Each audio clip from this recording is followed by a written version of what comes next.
I suddenly remembered this Teenage Mutant Ninja Turtles movie where Master Splinter was talking about a 99 cheese pizza.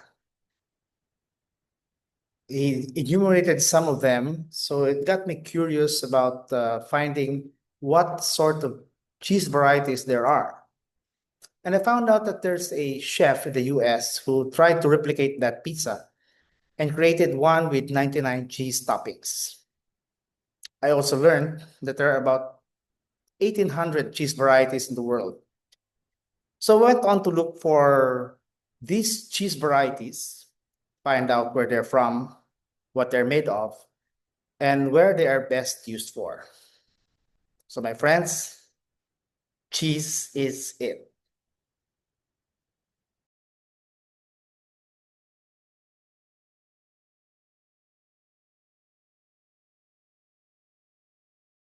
Hey everyone, and welcome. Today we're diving headfirst into one of the world's most incredible foods.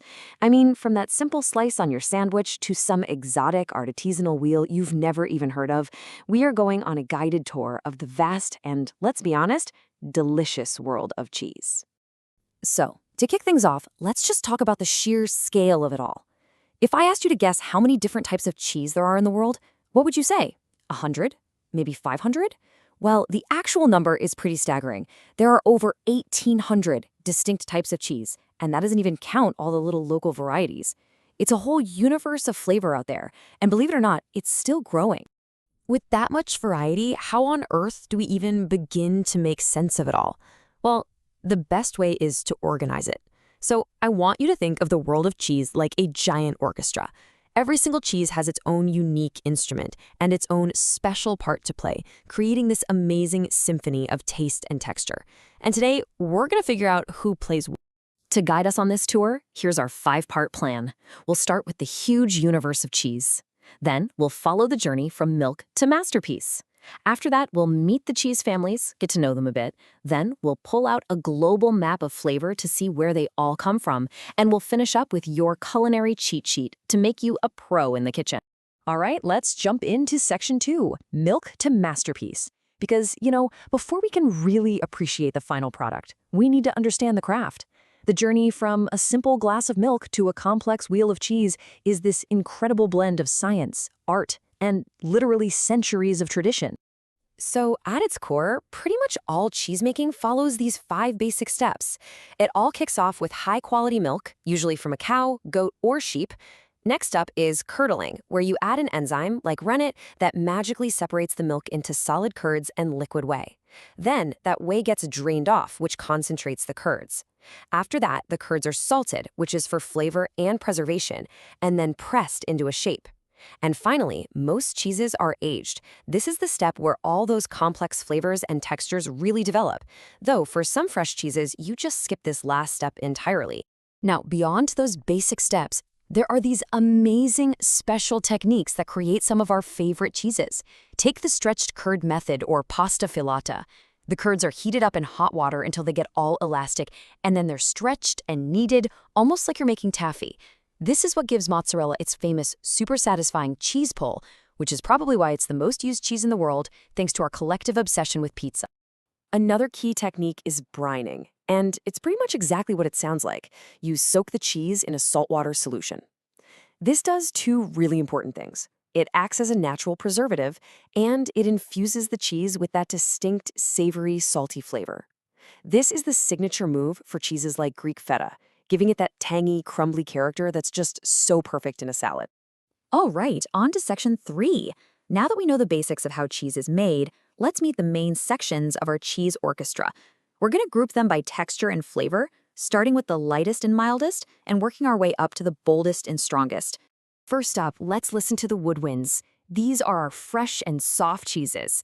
They have a really high moisture content and mild, creamy flavors. They provide those light, subtle notes in our orchestra, kind of like the gentle sound of a flute or a clarinet. The woodwind section has some pretty familiar faces. There's ricotta, that fresh, fluffy Italian cheese. And fun fact, it's traditionally made from the whey that's left over from making other cheeses. Then you have cream cheese, a smooth, tangy, and actually pretty modern American invention from 1872. We've already met feta, the classic brine cheese from Greece, and then there's brie, the soft-ripened French classic. It's famous for that edible white bloomy rind, which, by the way, is just a harmless, totally delicious mold, and that unbelievably gooey, buttery center. Okay, next, let's move on to the strings.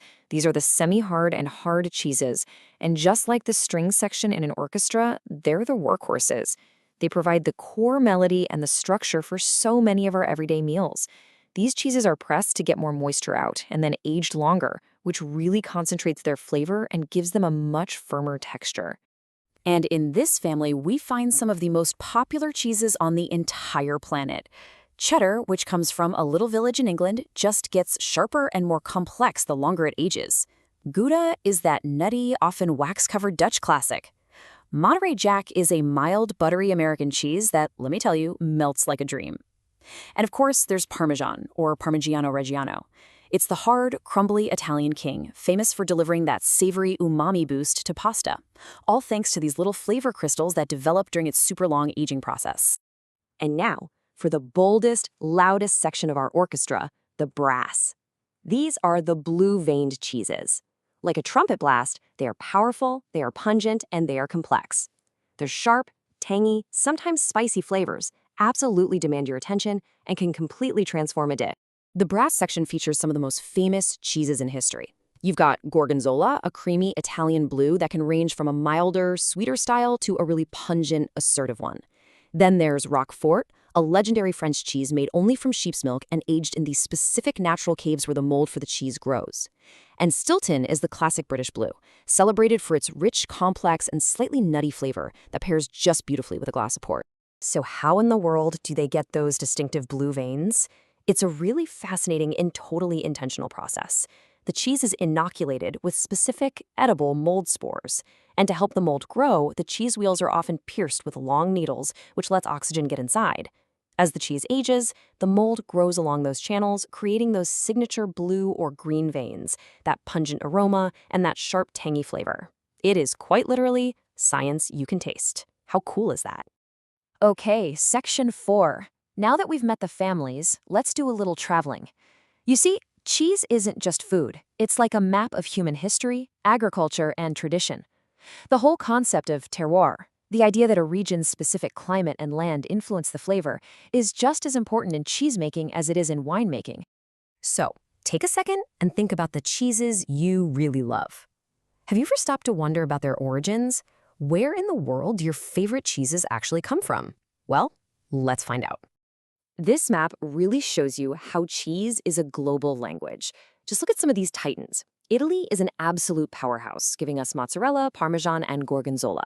Its neighbor, France, is home to classics like soft brie and the legendary Roquefort. The Netherlands are famous for Gouda and Edam. Hopping over to the USA, we find modern staples like cream cheese and Monterey Jack. England gave the world cheddar and the iconic blue Stilton. Switzerland, of course, is where Swiss cheese comes from, specifically the Emmental Valley. And Greece is the protected home of feta. By law, it can only be called feta if it's made right there. Okay, on to our final section, number 5. We've covered the how, the what, and the where. Now for the most practical part of all, how to use all this delicious knowledge. This is your culinary cheat sheet, a guide to picking the absolute perfect cheese for any dish you're making. The real key here is picking your cheese based on its flavor and, just as importantly, how it behaves, especially how it melts.